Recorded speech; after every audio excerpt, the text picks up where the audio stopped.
Lena sat at the kitchen table, staring at the untouched plate of pasta she'd made for dinner. The clock on the wall read 8:43 p.m. Her daughter, Chloe, had already eaten and gone to bed. The house was quiet, too quiet. The kind of quiet that wrapped around your chest and made it hard to breathe. Ryan was late again. He'd texted her 3 hours ago. Still at the office. Might be late. Don't wait up. She had read that same message so many times over the past few weeks, she could recite it without even looking. At first, she told herself it was just the pressure of work. He was a financial consultant, and things were tight at his firm. But lately, it didn't feel like work. It felt like something else. They were going through a divorce, but not the bitter, dramatic kind. At least not yet. They had agreed it would be peaceful. For Chloe's sake. They were still living under the same roof, sleeping in separate rooms. It wasn't ideal, but it was manageable. Or so Lena thought. When they first decided to separate, Ryan had been the one to suggest handling everything through a mutual divorce lawyer. "She's great," he had said. "Melissa Grant. I've worked with her before, she'll make the whole process smooth." Lena hadn't thought much of it. She was emotionally drained and didn't want to fight. She just wanted a clean break and a plan for shared custody of Chloe. She had spoken to Melissa only once on the phone. Melissa was polite, quick, efficient, but a little too eager to push paperwork through. Something about the way she rushed the conversation made Lena feel small, as if she was just another name on a document. Still, Ryan had insisted it was normal. "She's busy, Lena. That's a good thing, it means she knows what she's doing." So Lena let it go. She signed what Ryan gave her. She trusted him, well, she tried to.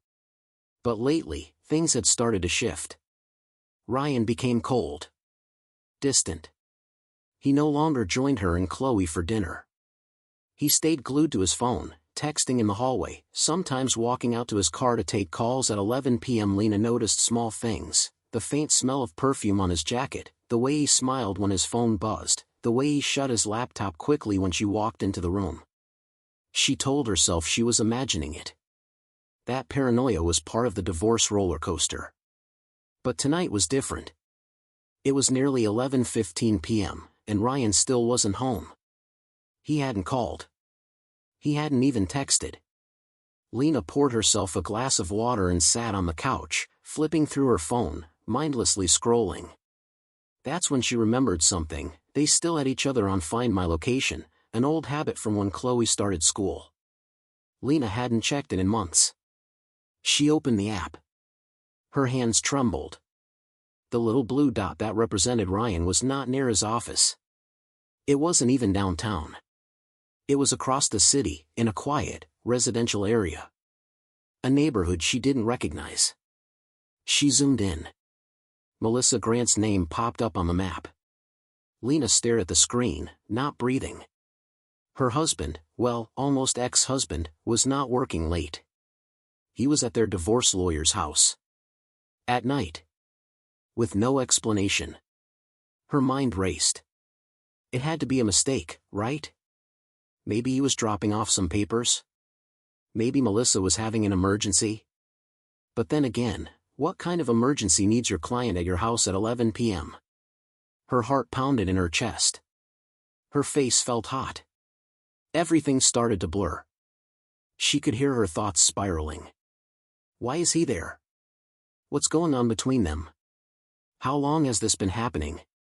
Was this the plan all along? Is she even a real neutral lawyer, or is she just on his side? Lena put down her phone, stood up, and paced the room. Her legs were shaky. She didn't want to jump to conclusions, but the feeling in her stomach told her this wasn't a coincidence.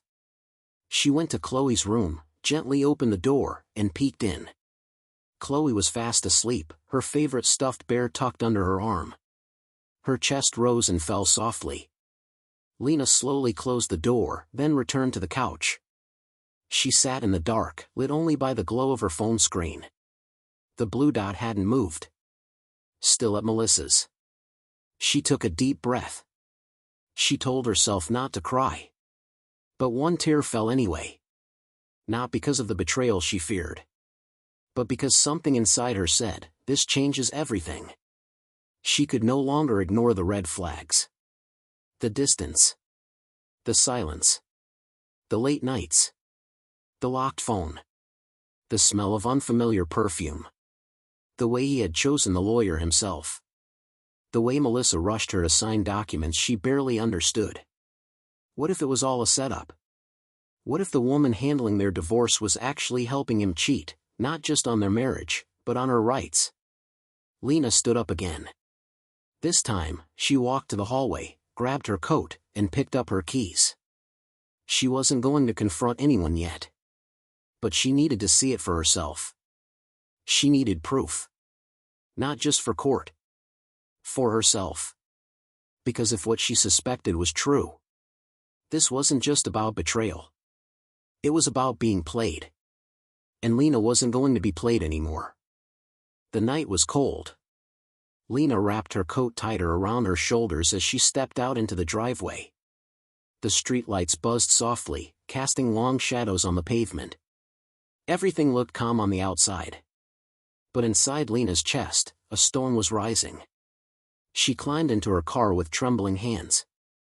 Her phone was on the passenger seat, still showing Ryan's location. The dot hadn't moved. He was still there, still at Melissa Grant's house. Her mouth was dry, her heart heavy. She wasn't sure what she would find. Part of her hoped it was nothing. Maybe Melissa was just helping him with a legal document, maybe there was an emergency she didn't know about. Maybe she was wrong. But in her gut, she didn't believe that anymore. The drive across town was quiet. She didn't play music. She didn't call anyone. She just kept looking ahead, hands tight on the wheel, her mind racing with thoughts she couldn't stop.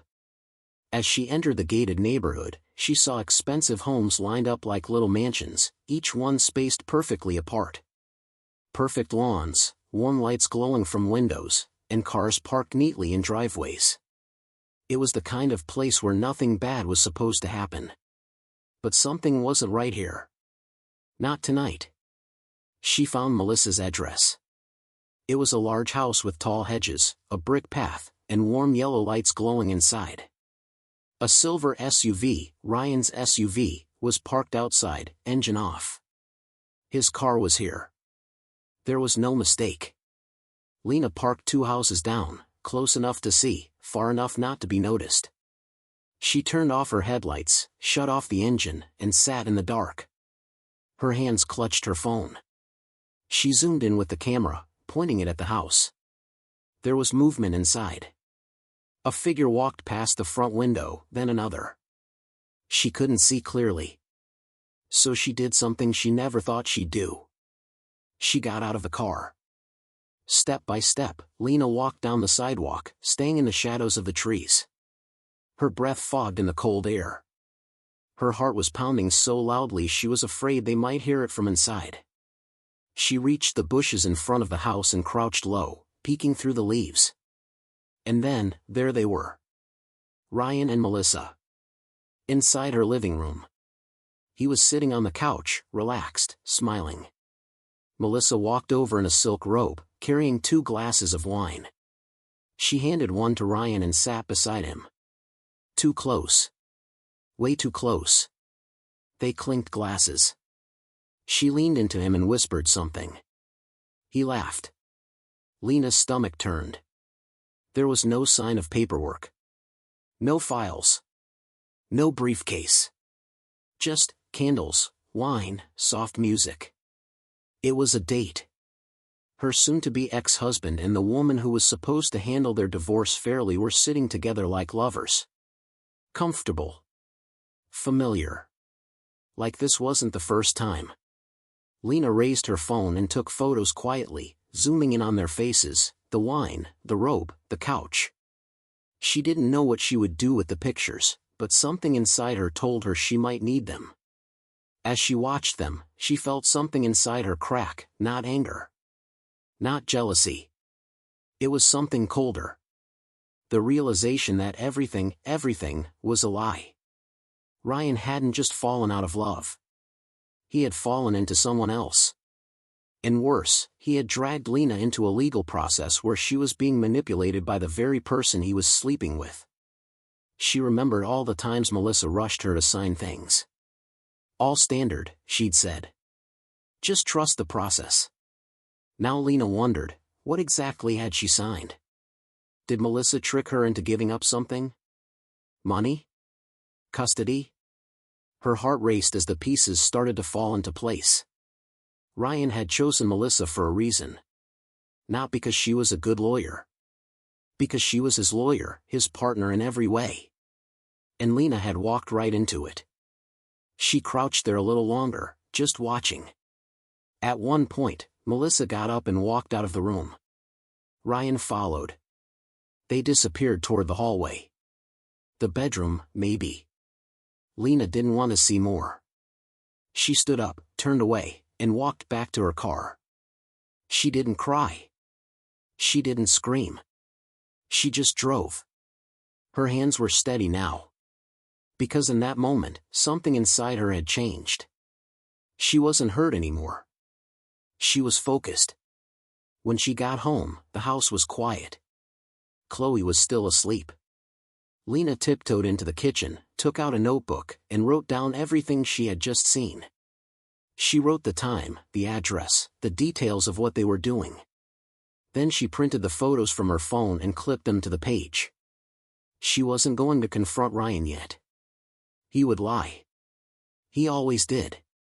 But now, she knew what she was dealing with. This wasn't about a broken marriage anymore. This was about fraud. About betrayal. About being trapped in a legal process she didn't understand, designed by people who were against her from the start. She knew one thing for sure.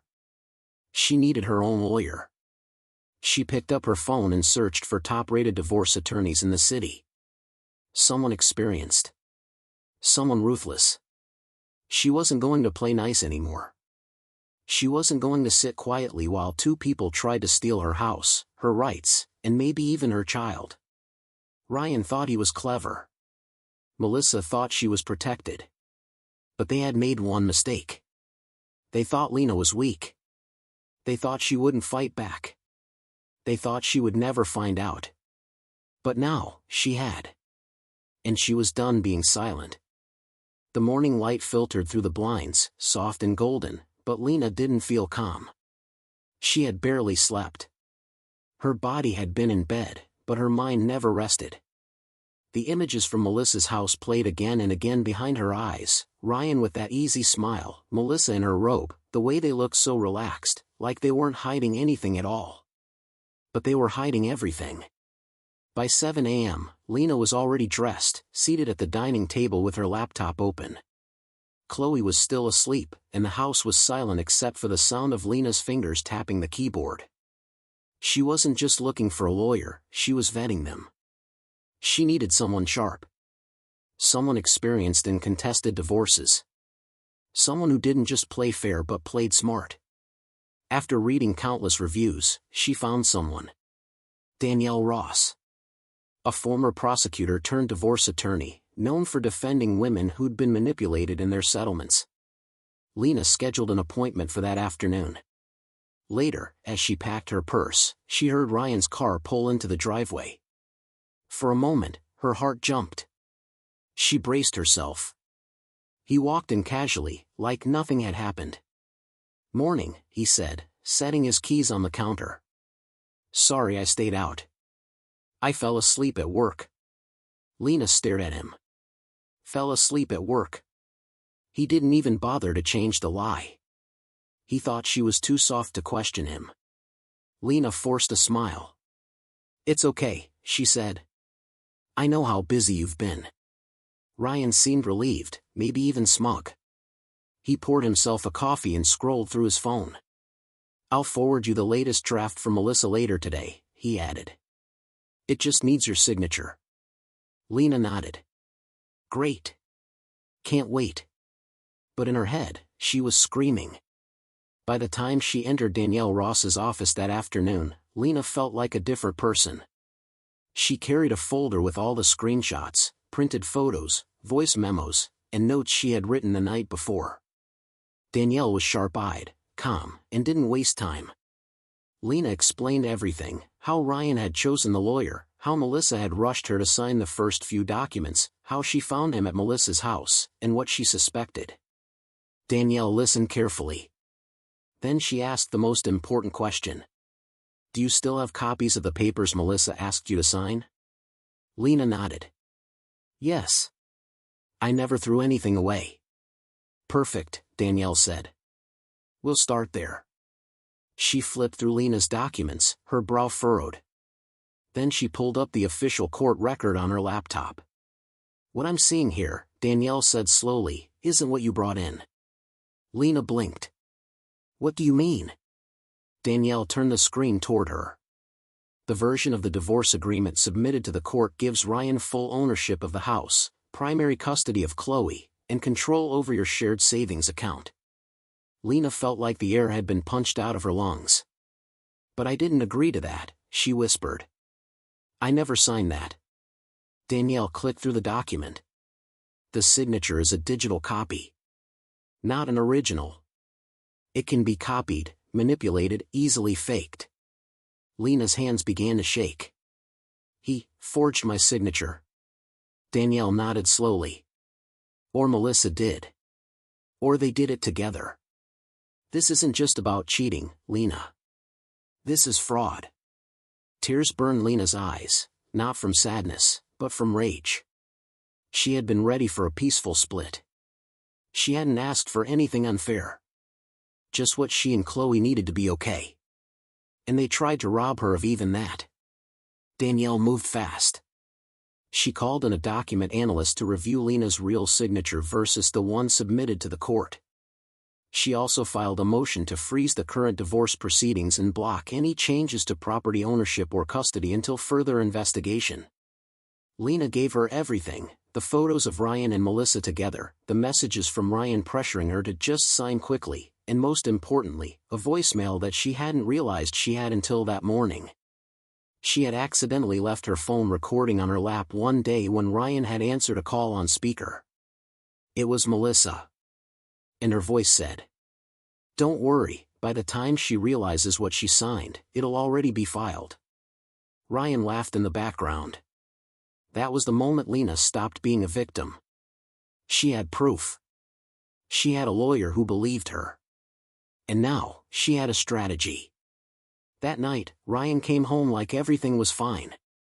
He made himself dinner, asked if Chloe had finished her school project, and even mentioned how "this divorce is going smoother than I thought it would."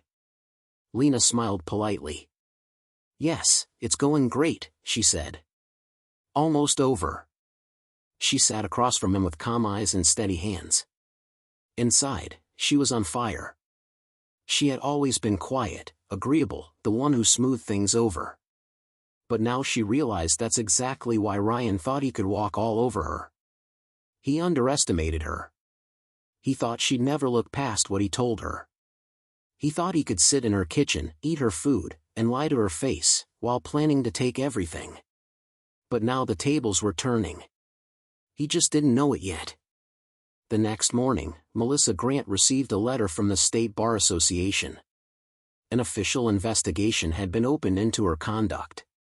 She was being accused of professional misconduct, fraud, and unethical legal practice. Melissa called Ryan in a panic. Lena heard the whole thing. She stood in the hallway, just outside his office door, holding her coffee cup, listening to him say, "Calm down. She doesn't know anything." But Ryan was wrong. Lena knew everything now. And the best part? She hadn't even told him yet. The day of the court hearing arrived, but the sky outside was clear and quiet. It felt almost too calm for what Lena knew was coming. She stood in front of the mirror, adjusting her black blazer. Her hands didn't shake this time. Her eyes were steady. She had barely spoken to Ryan over the past few days, but she noticed something in him had changed. He was more confident, almost smug. That told her one thing: he still believed she didn't know. He had no idea she had hired her own lawyer. No idea about the document analysis. No idea the state bar was investigating Melissa. And no idea she was walking into court with evidence that could destroy both of them. When Lena arrived at the courthouse with her attorney, Danielle Ross, she saw Ryan waiting at the entrance. He looked sharp, in a crisp suit and polished shoes. And standing beside him, holding a slim leather briefcase, was Melissa Grant. Melissa's face didn't show a hint of guilt. She smiled at Lena like nothing had happened. "Hey, Lena," Ryan said coolly. "Ready to wrap this up today?" Lena gave a small nod. "Yes. I'm ready." She didn't say another word. She didn't need to. Because what was about to happen would say everything for her. Inside the courtroom, the judge reviewed the case summary. It was supposed to be a short hearing to confirm the agreement and finalize the divorce. But just as the judge began, Danielle stood. "Your Honor, we request a halt to this proceeding. My client, Mrs. Lena Walsh, has reason to believe that fraudulent documents were submitted on her behalf." The room fell silent. Ryan's smile faded. Melissa shifted in her seat. The judge raised an eyebrow. "On what basis?" Danielle calmly pulled out a folder. "We have reason to believe that the divorce agreement submitted by opposing counsel contains a forged digital signature, not signed by my client. Furthermore, we have evidence that the opposing attorney, Ms. Melissa Grant, has been involved in a personal relationship with Mr. Walsh throughout this process, which was not disclosed, creating a serious conflict of interest." Lena watched Ryan's face drop. Melissa looked like she'd been slapped. Danielle continued. "We also have a voice recording between Mr. Walsh and Ms. Grant, in which they discuss finalizing documents before my client realizes what she's signing." The judge leaned forward. "Do you have this recording?" "Yes, Your Honor." Danielle played the audio. It was short but clear. Melissa's voice, smooth and confident. "Don't worry, by the time she realizes what she signed, it'll already be filed." Then Ryan's unmistakable laugh. The courtroom went still. Lena's hands stayed folded on her lap. The judge turned to Melissa. "Ms. Grant, do you have a response to this?" Melissa opened her mouth, but no words came. Ryan tried to interrupt. "That's not what it sounds like." But the judge held up a hand. "Enough. This is extremely serious. I'm ordering a full investigation into this agreement, the signatures, and the actions of both parties. Until then, all custody and asset decisions are frozen." Lena finally spoke. Her voice was calm. "Your Honor, I entered this process hoping for peace. I didn't want revenge. I only wanted fairness, for myself and my daughter. But I was never given a fair chance. They took advantage of my trust." The judge looked at her with sympathy and nodded. "Thank you for your honesty, Mrs. Walsh." When court ended, Ryan tried to catch up with her in the hallway. "Lena, can we talk?" She turned and looked him in the eyes. "Talk? You had weeks to talk. You had years to be honest. And you wasted all of it." He stepped closer. "I didn't mean for it to go this far." She looked at him, really looked at him, for the first time in a long time. "You didn't mean for you to get caught. That's the difference." Then she turned and walked away. Melissa stood near the elevators, frozen in place. Her hands were shaking. Her briefcase dangled at her side, forgotten. Lena didn't look at her. She didn't need to. The investigation moved quickly. The document analyst confirmed the signature on the divorce agreement was not Lena's real signature. The style didn't match. The pressure points were wrong. It was a scan, not a real sign. Melissa Grant was suspended from practicing law pending review, and the bar opened a case for professional misconduct. Ryan was investigated for conspiracy and attempting to defraud his wife out of assets in custody. But Lena didn't focus on the revenge. She focused on what mattered, her daughter, her home, and rebuilding her life. In the end, the court ruled in Lena's favor. She kept full custody of Chloe. The house remained hers. The joint accounts were split fairly. Ryan lost more than he expected. Not just money, but trust. And his image. He had to start over from scratch. Alone. Months later, Lena stood in the kitchen, the same kitchen where she once waited for Ryan to come home night after night. But now, everything was different. The silence didn't feel empty anymore. It felt peaceful. Chloe ran in holding a drawing. "Mom. Look, it's us at the park." Lena smiled and knelt to hug her. "It's beautiful." She hung the drawing on the fridge, next to Chloe's report card and a photo of the two of them on a picnic blanket, smiling under the sun. There was no more hiding. No more lies. Just truth. And freedom. Later that evening, as she tucked Chloe into bed, her daughter looked up and asked, "Mom, are we going to be okay now?" Lena smiled and kissed her forehead. "We already are." Then she walked out of the room, turned off the lights, and closed the door behind her. She took a deep breath. For the first time in years, she felt safe.